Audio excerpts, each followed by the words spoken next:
ఈడే చెల్లియో చల్లకో ప్రేమనే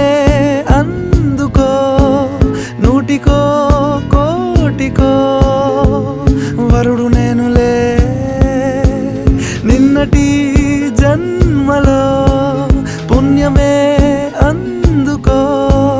కాళ్ళనే అద్దుకో వధువుగానే మారిపోవే ఈ క్షణం స్వయం వరం ఇవాళ సంవరం